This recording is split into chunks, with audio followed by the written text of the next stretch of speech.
Good morning BSc third year. हमने पहले videos में फोटोसिंथेसिस कंप्लीट किया था। उसके अंदर हमने फोटोसिंथेसिस को कंप्लीटली डिटेल में पढ़ा था। लास्ट में हमने कुछ फोटोसिंथेसिस के फैक्ट्स पढ़े थे, जो फिक्स होते हैं। उन फैक्ट्स के बारे में पढ़ा, अच्छे से उनके पॉइंट्स लिखवाए हमने। उसके बाद में हमने पढ़ा था रेस्पिरेशन को स्टार्ट किया था।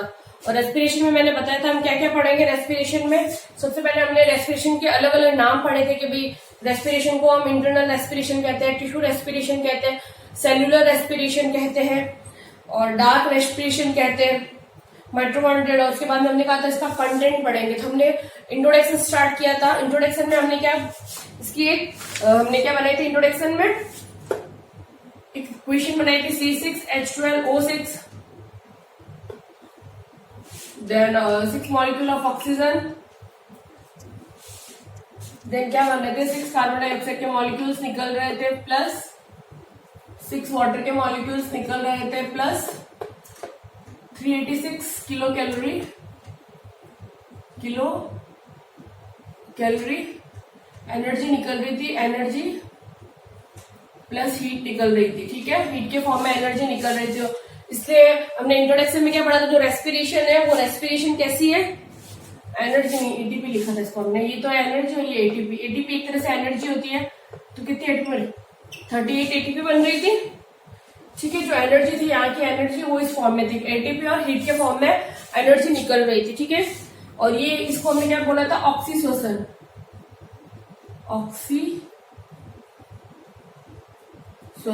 ठीक है, और ये कहाँ होता है ऑक्सीशोषण, साइटोप्लाज्म और एंड माइटोकॉन्ड्रिया में। अच्छा लिख देता हूँ, सॉरी एंड माइटोकॉन्ड्रिया में। ठीक है, ऑक्सीशोषण क्या होता है, साइटोप्लाज्म और माइटोकॉन्ड्रिया में होता है। हमने एक रिएक्शन का लिखी थी, रेस्पिरेशन श्वसन की रिएक्शन। श्वसन में क्या होता है, ग्लूकोज का मॉलिक्यूल प्लस ऑक्सीजन रिएक्ट करता है, ऑक्सीशोषण होता है। 6 मॉलिक्यूल ऑफ कार्बन डाइऑक्साइड निकलती है और साथ में 6 मॉलिक्यूल ऑफ वाटर्स भी निकलता है और साथ में 386 kilo calorie 686 kilo calorie energy बनती है। कितनी बनती है, 686 किलो कैलोरी एनर्जी बनती है, जिनमें 38 एटीपी और हीट के फॉर्म में एनर्जी निकलती है। जब हीट के फॉर्म में एनर्जी निकलती है तो हमने बताया था कि रेस्पिरेशन अगर हीट के फॉर्म में एनर्जी निकल रही है तो उष्माक्षेपी प्रकार की अभिक्रिया है। इसके अंदर क्या हो रहा है, इसके अंदर अगर हम देखें तो क्या हो रहा है, दोनों रिएक्शन हो रही है। इसके अंदर एक तरह से उपापचयी अभिक्रिया है ये। इनके अंदर क्या होता है, ऑक्सीडेशन भी होता है और रिडक्शन भी होता है। ठीक है, और इनके अंदर क्या हो रहा है, एक तरह से उच्च ऊर्जा वाले जो यौगिक है वो निम्न ऊर्जा वाले यौगिकों में टूट रहे हैं और साथ में एनर्जी ऊर्जा भी निकल रही है, ऊर्जा भी बन रही है। ठीक है, ऊर्जा का भी उत्पादन हो रहा है। तो इस प्रक्रिया को हमने क्या बोला था, श्वसन या रेस्पिरेशन। और हमने बताया था कि ये किसमें होता है, जीवित कोशिकाओं में। जीवित कोशिकाओं में अगर उच्च ऊर्जा वाले जटिल यौगिकों का ऑक्सीजन से अभिक्रिया करके क्या बनाए, निम्न ऊर्जा वाले सरल यौगिक बनाए और साथ ही ऊर्जा का क्या करें, ऊर्जा निकालते हैं। तो उसको हम क्या बोलते हैं, विघटित करते हैं। तो उसे हम बोलते हैं, इस विघटन की प्रक्रिया को भी हमने श्वसन कहा था। इस प्रक्रिया के अंदर क्या होता है, सह उत्पाद के रूप में कार्बन डाइऑक्साइड और ऊर्जा निकलती है। ऊर्जा उष्मा के रूप में निकलती है, इसलिए इसको हमने बोला था उष्माक्षेपी अभिक्रिया। ठीक है, इसमें ये भी कह सकते हैं वह रासायनिक अभिक्रिया जिसमें रासायनिक ऊर्जा किसमें हो रही है, रासायनिक ऊर्जा गतिज ऊर्जा में, रासायनिक ऊर्जा और गतिज ऊर्जा में रूपांतरित हो रही है। और ये एक प्रकार की एम्पीफॉलिक रिएक्शन होती है। एम्पीफॉलिक रिएक्शन का मतलब होता है इसके अंदर ऑक्सीडेशन एंड रिडक्शन दोनों होती है। एम्पीफॉलिक रिएक्शन होती है ये। श्वसन एक उष्माक्षेपी है क्योंकि इनके अंदर हीट निकल रही है और श्वसन इसके साथ ही साथ इसके अंदर देखते हैं बहुत ज्यादा मल्टीपल स्टेप्स वाली रिएक्शन होती है। मल्टीपल स्टेप वाले एंजाइम्स यूज आते हैं श्वसन की अभिक्रिया के अंदर। ठीक है, और इनके हर एंजाइम के अधिकतर एंजाइम को मैग्नीशियम आयन की जरूरत होती है और सजीव कोशिकाओं में ये एक अनिवार्य लक्षण है। मतलब जो भी लिविंग ऑर्गेनिज्म होता है उनके अंदर ये जरूरी होता है। आज हम स्टार्ट कर रहे हैं रेस्पिरेटरी सबस्ट्रेट। ये इसका इंट्रोडक्शन कंप्लीट हो गया। अब है रेस्पिरेटरी सबस्ट्रेट। सबस्ट्रेट स्टार्ट करते हैं हम। रेस्पिरेटरी सबस्ट्रेट क्या होता है कि भाई रेस्पिरेटरी सबस्ट्रेट के बारे में हम बोलेंगे तो श्वसन क्रियाधार कह सकते हैं इसे हम, श्वसन क्रियाधार। तो श्वसन की क्रिया में भाग लेने वाले उच्च ऊर्जा वाले यौगिक जो ऑक्सीकृत होकर ऊर्जा मुक्त करते हैं श्वसन क्रियाधार कहलाते हैं। क्या हो गए? श्वसन क्रिया में भाग लेने वाले उच्च ऊर्जा वाले यौगिक। तो लिख सकते हैं कौन ले रहा है श्वसन क्रिया में? श्वसन क्रिया में भाग लेने वाले उच्च ऊर्जा वाले यौगिक क्या करते हैं? उच्च ऊर्जा वाले यौगिक जो क्या करेंगे? ऑक्सीकृत हो रहे हैं ऑक्सीजन से, जो ऑक्सीकृत होकर, जिनका ऑक्सीडेशन हो जाता है, ऑक्सीकृत होकर ऊर्जा का उत्पादन करते हैं।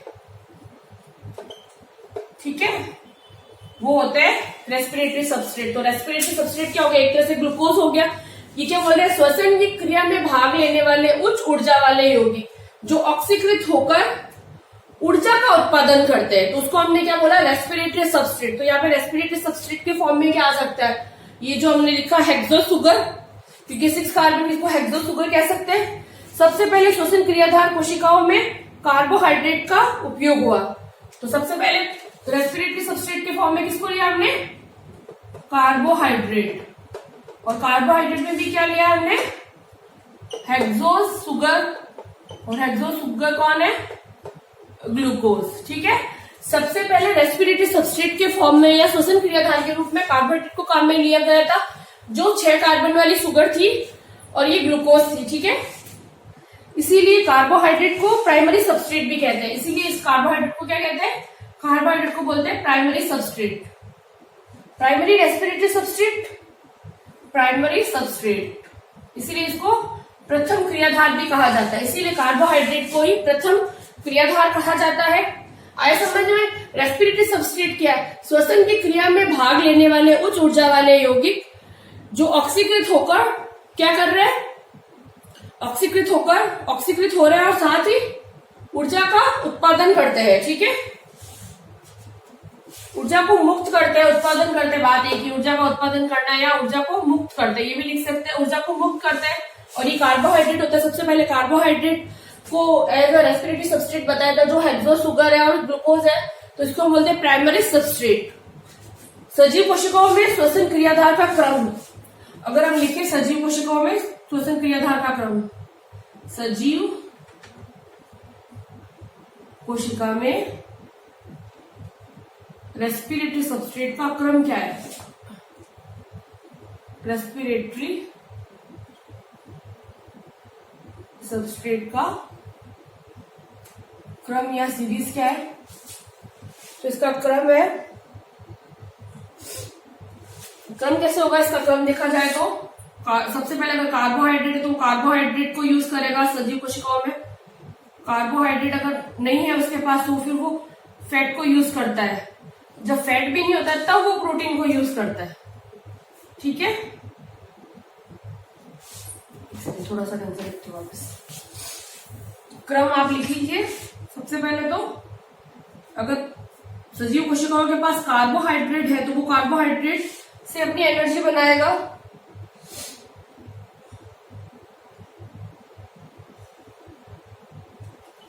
ठीक है, अगर कार्बोहाइड्रेट नहीं होगा तो वो क्या करेगा? उससे अंदर जो फैट होगा उसको यूज करेगा। अगर फैट भी खत्म हो गया तब वो क्या यूज करता है? प्रोटीन को। तो सजीव कोशिकाओं के अंदर रेस्पिरेटरी सबस्ट्रेट का क्रम है। सबसे पहले अगर कार्बोहाइड्रेट प्रेजेंट है तो वो कार्बोहाइड्रेट को यूज करेगा।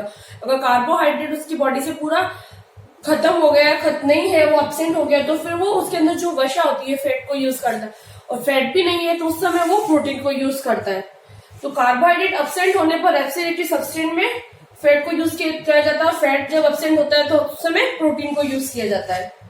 ब्लैकमैन के अनुसार रेस्पिरेटरी सबस्ट्रेट कार्बोहाइड्रेट तथा फैट हो तो होने वाला रेस्पिरेशन फ्लोटिंग रेस्पिरेशन कहलाएगा। तो एक डेफिनेशन है फ्लोटिंग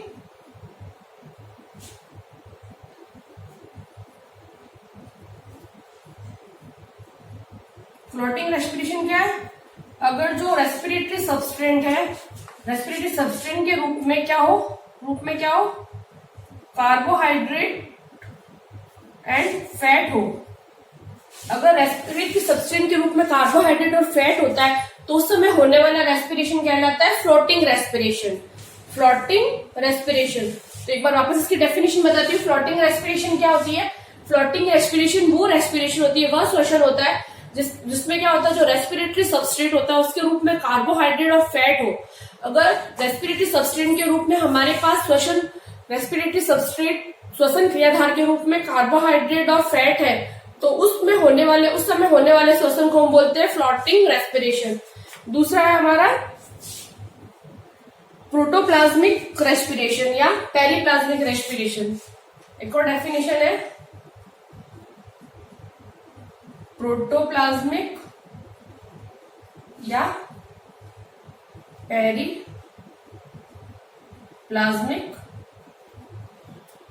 रेस्पिरेशन। इसमें क्या होता है, रेस्पिरेटरी सबस्टेंट प्रोटीन है तो अब इसमें क्या होता है, रेस्पिरेटरी सबस्टेंट के रूप में क्या है, रेस्पिरेटरी सबस्टेंट के रूप में प्रोटीन हो तो उस समय होने वाला श्वसन क्या होगा, प्रोटोप्लाज्मिक रेस्पिरेशन या पेरिप्लाज्मिक।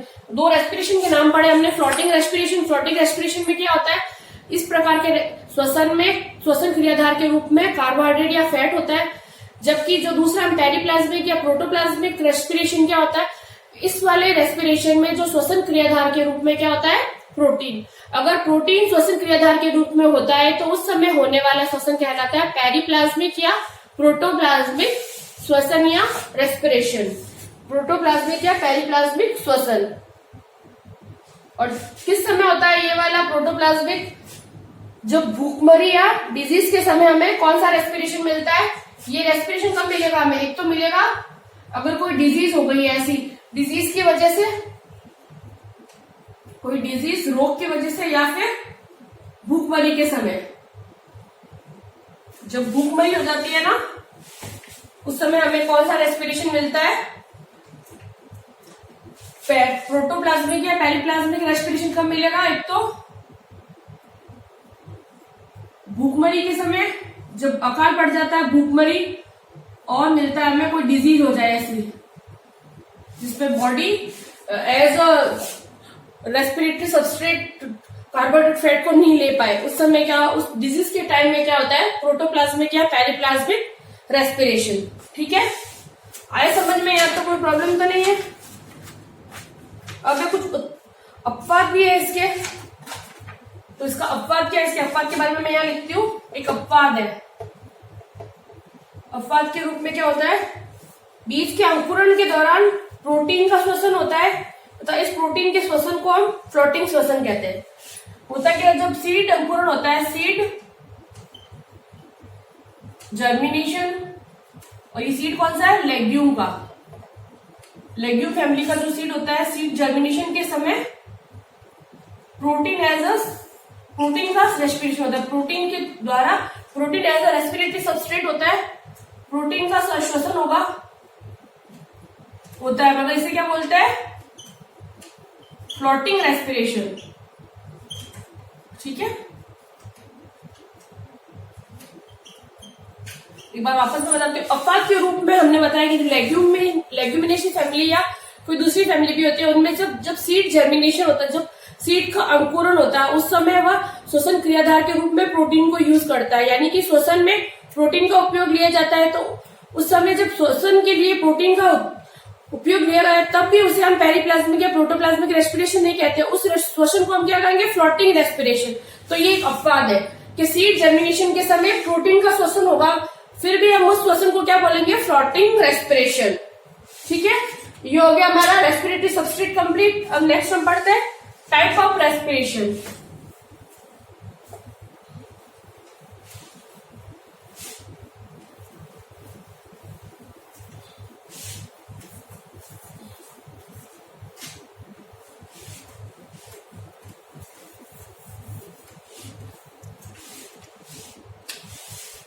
नेक्स्ट हम पढ़ेंगे टाइप ऑफ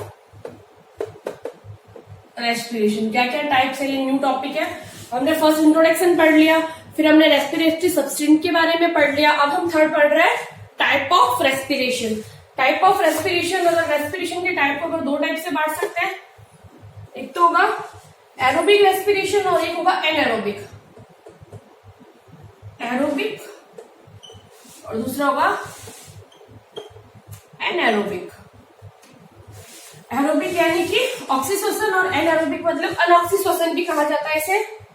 तो अब इसके कुछ फीचर्स लिख देते हैं हम।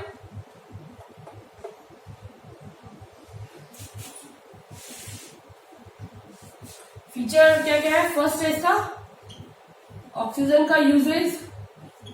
सेकंड फीचर है इसका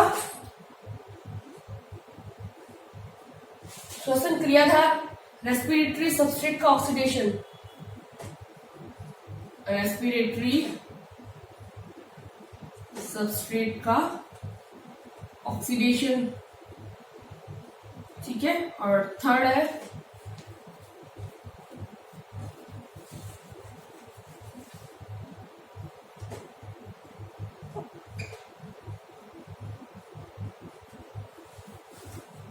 फोर्थ है ऊर्जा कितनी निकलती है, और फिफ्थ है स्थान कहाँ पर है, कहाँ पर होता है। सिक्स्थ है उत्पाद और फिर समीकरण उत्पाद, और लास्ट आएगा इसका क्या समीकरण है, क्या इक्वेशन है, ठीक है। इसके टाइप्स में इसको हम पढ़ लेते हैं। ये फीचर्स है, एक को बताते हैं हम किसमें क्या कैसे होता है।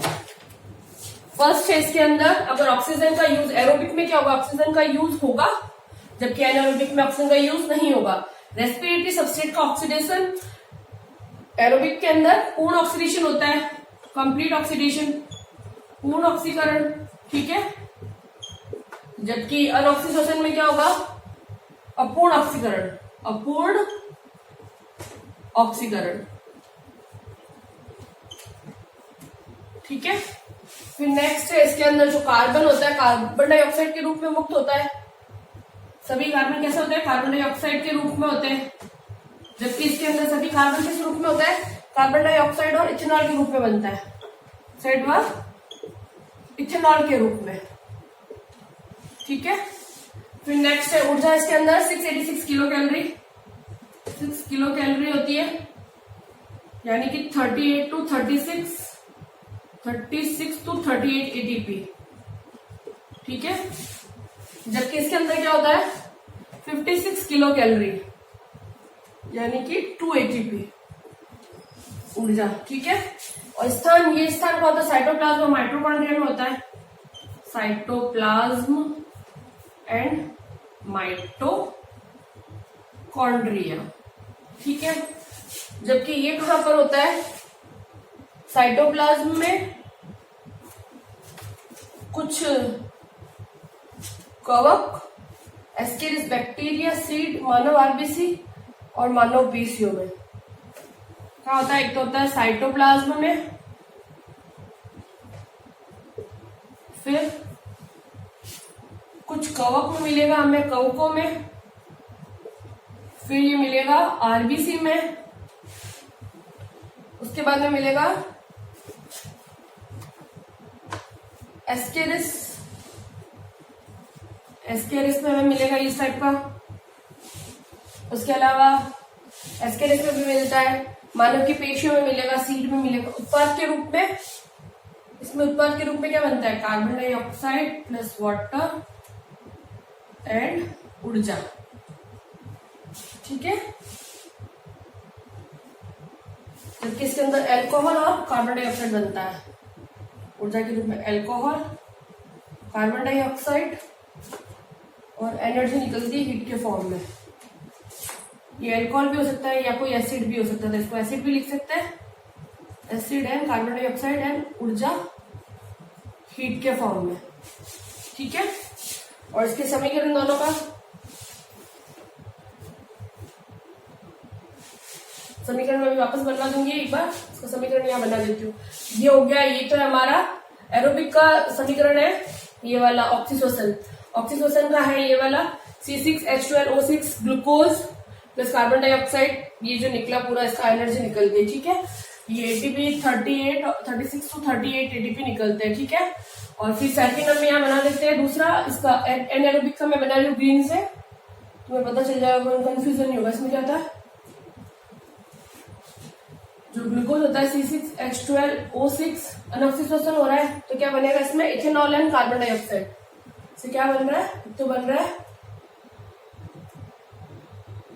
Ethanol and plus carbon dioxide, और ऊर्जा निकल रही 56 किलो कैलोरी ऊर्जा निकल रही है, और 2 एटीपी बन रहे हैं, ठीक है। ये ग्रीन वाला हमने एनारोबिक का बनाया है, ये इसका समीकरण है, ठीक है। एक तो ये वाला समीकरण है और एक ये हमारा एरोबिक का है, एरोबिक का है, और ये है एनारोबिक का, ठीक है। चलो मैं एक वापस को समझा देती हूँ ताकि कोई प्रॉब्लम नहीं हो तुम लोगों को, ठीक है। मैं स्टार्ट करती हूँ वापस में। टाइप ऑफ रेस्पिरेशन को अगर हम बांटे तो टाइप ऑफ रेस्पिरेशन श्वसन 2 प्रकार से हो सकती है, एरोबिक श्वसन और दूसरा एनएरोबिक, ठीक है। जो एरोबिक श्वसन होते हैं उसके फीचर्स में हमने पहला फीचर सीखा ऑक्सीजन का यूज। जो एरोबिक श्वसन होता है, जो एरोबिक रेस्पिरेशन होता है, उनमें ऑक्सीजन का यूज होता है, जबकि एनएरोबिक के अंदर एनएरोबिक के अंदर ऑक्सीजन का यूज नहीं होगा। जो एरोबिक रेस्पिरेशन होता है उनके अंदर रेस्पिरेटरी सबस्ट्रेट का पूर्णतः ऑक्सीकरण होता है, कंप्लीट ऑक्सीडेशन होता है, जबकि एनारोबिक रेस्पिरेशन के अंदर हमेशा जो भी रेस्पिरेटरी सबस्ट्रेट होते हैं उनका इनकम्प्लीट ऑक्सीडेशन होगा। इनके अंदर इनकम्प्लीट ऑक्सीडेशन होता है रेस्पिरेटरी सबस्ट्रेट का। थर्ड है हमारा, इनके अंदर कार्बन के रूप में क्या क्या होता है, सभी कार्बन के रूप में इनमें एरोबिक के अंदर कार्बन डाइऑक्साइड निकलता है कार्बन के रूप में, जबकि एनारोबिक में कार्बन डाइऑक्साइड के साथ साथ इथेनॉल भी निकलता है कार्बन के रूप में, ठीक है।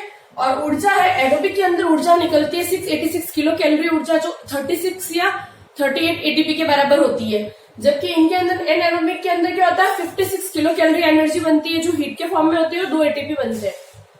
और स्थान, ये एरोबिक जो रेस्पिरेशन होता है वो होता है साइटोप्लाज्म और माइटोकॉन्ड्रिया में, जबकि एनारोबिक होता है साइटोप्लाज्म में, फंजाई, कुछ फंजाई में मिलेगा हमें, जो ह्यूमन बींग्स की जो आरबीसी होती है उनमें मिलेगा, मानव आरबीसी में, एस्केरिस के अंदर, किस के अंदर मिल रहा है, मानव आरबीसी। इसके अलावा ये मानव आरबीसी में मिलेगा, मानव आरबीसी की पेशियों में मिलेगा, जो हमारी जो पेशियां होती है उनमें भी हमें एनारोबिक मिलता है। एक सेकंड, थोड़ा सा वापस लिख देती हूँ।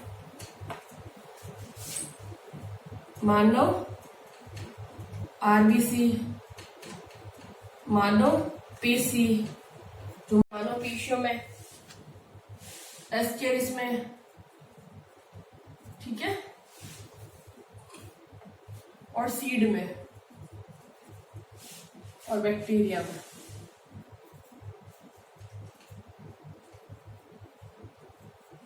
तो होता क्या है बेटा, जो स्थान है, स्थान कहाँ मिलता है, एरोबिक रेस्पिरेशन तो मिलेगा हमें साइटोप्लाज्म और माइटोकॉन्ड्रिया में, जबकि एनारोबिक मिलता है साइटोप्लाज्म में, फंजाई में, कुछ फंजाइज में मिलेगा, जो ह्यूमन बींग्स होता है मानव की आरबीसी में, मानव की पेशियों में मिलेगा, एस्केरिस में मिलेगा, सीड में मिलेगा, और बैक्टीरिया में मिलता है एनारोबिक रेस्पिरेशन, ठीक है।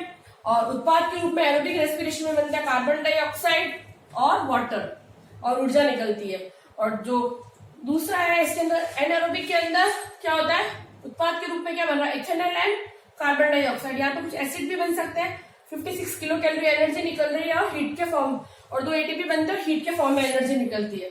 अब है इसके, हम अगर इक्वेशन लिखे तो फर्स्ट इक्वेशन है इसकी एरोबिक की इक्वेशन है, glucose plus 6 molecule of oxygen ने रिएक्ट किया तो क्या बना, 6 कार्बन डाइऑक्साइड के मॉलिक्यूल्स और 6 वाटर के मॉलिक्यूल्स बनेंगे, 686 किलो कैलोरी एनर्जी निकलती है हीट के फॉर्म में, और 38 to 36 एटीपी बनते हैं। और जो एनारोबिक की इक्वेशन है, जब ग्लूकोज मॉलिक्यूल को अनएक्सिस श्वसन होता है, एनारोबिक रेस्पिरेशन होता है, तब क्या बनता है, इथेनॉल और कार्बन डाइऑक्साइड, और साथ में 56 किलो कैलोरी एनर्जी बनती है, और 82 एटीपी बनते हैं, ठीक है। इस तरह से ये हमारा कंप्लीट हुआ। अब अनऑक्सिस श्वसन में श्वसन क्रियाधार ग्लूकोज ही होता है, यहाँ पे भी अगर श्वसन क्रियाधार देखें तो क्या है, ग्लूकोज ही है। अनऑक्सिस श्वसन में भी श्वसन क्रियाधार जो होता है रेस्पिरेटरी सबस्ट्रेट एक ही होता है।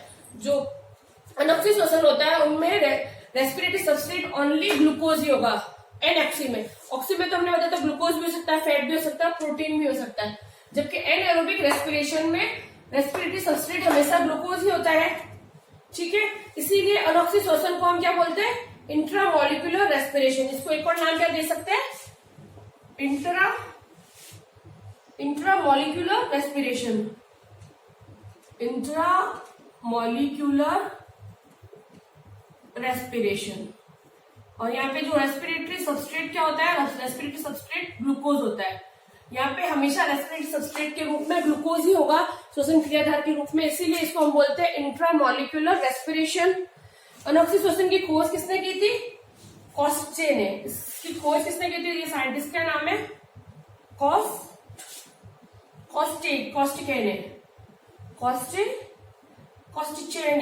ने क्या किया था? इस साइंटिस्ट ने एनारोबिक श्वसन की खोज की थी, कॉस्चे ने। ठीक है, ये हो गया हमारा टाइप ऑफ रेस्पिरेशन कंप्लीट। अभी हमने क्या क्या पढ़ा? पहले हमने रेस्पिरेशन की इक्वेशन लिखी, फिर रेस्पिरेशन की डेफिनेशंस के बारे में बताया। अलग अलग हमने 3-4 डेफिनेशंस बताई कि भाई उच्च ऊर्जा वाले यौगिक का ऑक्सीकरण के दौरान निम्न ऊर्जा वाले यौगिक बनते हैं और साथ में ऊर्जा मुक्त होती है, और या विघटन होता है तो ऊर्जा मुक्त होती है।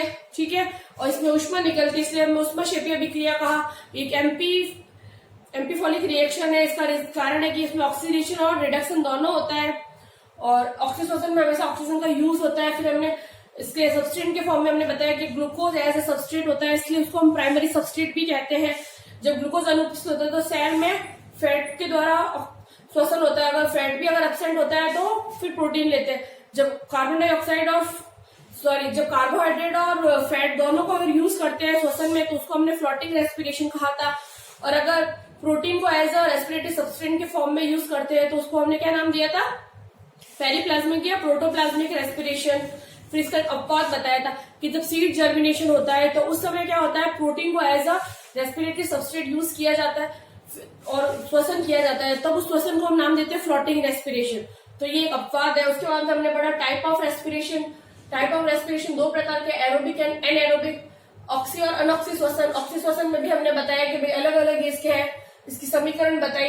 इसमें भी क्या होता है? ऑक्सी एरोबिक के अंदर हम एज अ जो रेस्पिरेटरी सबस्ट्रेट में कार्बोहाइड्रेट भी ले सकते हैं, फैट भी ले सकते हैं और प्रोटीन भी ले सकते हैं, जबकि इसके अंदर एनारोबिक में केवल ग्लूकोज को ही रेस्पिरेटरी सबस्ट्रेट के रूप में लेते हैं, इसलिए इसको बोलते हैं इंट्रामोलिकुलर रेस्पिरेशन। ठीक है, आया समझ में? यहाँ तो कोई प्रॉब्लम तो नहीं है?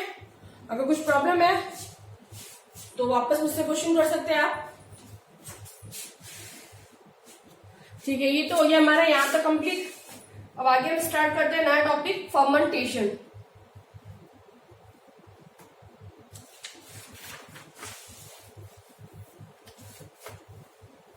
एक बार इसको वापस रिपीट कर दो। एरोबिक में क्या होता है?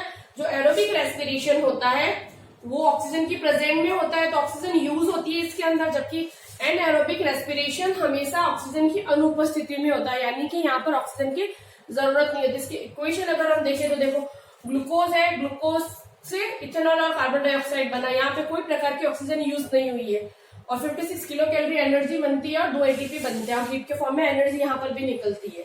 फिर रेस्पिरेटरी सबस्ट्रेट के फॉर्म में यहाँ पर जो रेस्पिरेटरी सबस्ट्रेट का जो होता है, सबस्ट्रेट का ऑक्सीडेशन, यानी कि यहाँ पे रेस्पिरेटरी सबस्ट्रेट का ऑक्सीडेशन जो ऑक्सीश्वसन होता है या एरोबिक रेस्पिरेशन होता है, उसके अंदर जो होता है जो रेस्पिरेटरी सबस्ट्रेट का कंप्लीटली ऑक्सीडेशन हो जाएगा, जबकि एनएरोबिक के अंदर रेस्पिरेटरी सबस्ट्रेट का इनकम्प्लीट ऑक्सीडेशन होता है। ठीक है, दूसरा, इनके अंदर जो एरोबिक रेस्पिरेशन होता है, इनके अंदर जो कार्बन के रूप में कार्बन डाइऑक्साइड होती है सभी कार्बन के रूप में, जबकि एनएरोबिक में सभी कार्बन के रूप में कार्बन डाइऑक्साइड होती है, साथ में इथेनॉल और कार्बन डाइऑक्साइड दोनों होती है। ठीक है, यहाँ पर ऊर्जा कितनी निकलती है? एरोबिक के अंदर ऊर्जा निकलती है 686 किलो कैलोरी ऑक्सीश्वसन में। ठीक है, और 36 to 38 एटीपी होती है, जबकि जो एनएरोबिक के अंदर क्या होता है? एनएरोबिक के अंदर ऊर्जा निकलती है 56 किलो कैलोरी, जो 2 एटीपी के फॉर्म में होती है, और हीट भी निकलती है साथ में। फिर स्थान कहाँ मिलता है? एरोबिक जो ऑक्सीश्वसन होता है वो मिलता है साइटोप्लाज्म में, माइटोकॉन्ड्रिया में, जबकि अनऑक्सीश्वसन मिलता है हमारे साइटोप्लाज्म में, कुछ हमें फंजाई में मिल जाएगा, मानव की जो आरबीसी होती है वहां मिलता है, मानव की पेशियों में मिलता है हमें अनऑक्सीश्वसन, उसके अलावा सीड्स के अंदर मिल जाएगा, एस्केरिस के अंदर मिल जाएगा और बैक्टीरिया के अंदर हमें अनऑक्सी श्वसन मिलता है। उत्पाद के रूप में ऑक्सी श्वसन या एरोबिक रेस्पिरेशन में निकलता है। उत्पाद के रूप में बनता है कार्बन डाइऑक्साइड और वाटर का मॉलिक्यूल और ऊर्जा निकलती है, साथ में हीट भी निकलती है यहाँ पर भी।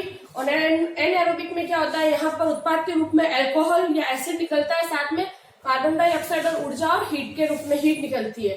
ठीक है, अब इसका समीकरण देखें तो रेस्पिरेशन का समीकरण क्या है, एरोबिक रेस्पिरेशन का है, एक ग्लूकोज का मॉलिक्यूल 6 मॉलिक्यूल ऑफ ऑक्सीजन से रिएक्ट करेगा, ऑक्सीश्वसन होगा, 6 मॉलिक्यूल ऑफ कार्बन डाइऑक्साइड बनेगी और 6 मॉलिक्यूल ऑफ वाटर मॉलिक्यूल निकलेगा। तो 686 किलो कैलोरी एनर्जी बनती है, एटीपी बनती है 36 to 38 किलो एटीपी और हीट के फॉर्म में एनर्जी निकलती है। ठीक है, ये हो गया। जबकि जो दूसरा समीकरण है एनएरोबिक का समीकरण में क्या होता है, जो ग्लूकोज का मॉलिक्यूल होता है वो अनऑक्सी श्वसन करता है, इथेनॉल बनाता है, साथ में कार्बन डाइऑक्साइड का भी एक मॉलिक्यूल बनाता है, एनर्जी निकलती है 56 किलो कैलोरी एनर्जी और 2 एटीपी बनती है। ठीक है, और जो एनएरोबिक रेस्पिरेशन होता है यहाँ पर रेस्पिरेटरी सबस्ट्रेट के फॉर्म में केवल ग्लूकोज का ही यूज किया जाता है, तो इसीलिए इसे हम बोलते हैं इंट्रामोलिकुलर रेस्पिरेशन। और इसकी खोज की थी कॉस्टेस्टी ने सबसे पहले। ठीक है, अनऑक्सी श्वसन की। ठीक है, थैंक यू सो मच। अगर कुछ भी प्रॉब्लम होती है तो तुम मुझे मैसेज कर सकते हो, कॉल कर सकते हो। जो भी वीडियोस मैं पढ़ा रही हूँ तुम्हें, उस वीडियोस को तुम जैसे ओपन करते हो ओपन कीजिए, पहले वीडियो को अच्छे से अपनी रजिस्टर में नोट डाउन कीजिए। नोट डाउन करने के बाद जो पूरा लिख दो, उसके बाद में वीडियो को बंद कर दीजिए, पूरा पढ़ लीजिए, फिर वापस वीडियो ओपन कीजिए, सिर्फ सुनिए, जो लिखा उन पॉइंट्स को देखिए। अगर कुछ भी प्रॉब्लम होती है, 1% में कुछ प्रॉब्लम होती है, तो मुझे मैसेज कॉल से आप लोग पूछ सकते हो। Thank you so much. और प्लीज अपनी रजिस्टर में साथ में नोट डाउन करते रहिए। जब भी मैं कॉलेज ओपन होगी, मोस्ट प्रोबेबली 1 सितंबर से कॉलेज ओपन हो रही है, तो 1 सितंबर को मुझे आप सब गर्ल्स की रजिस्टर में ये सब नोट डाउन चाहिए। ठीक है, थैंक यू सो मच।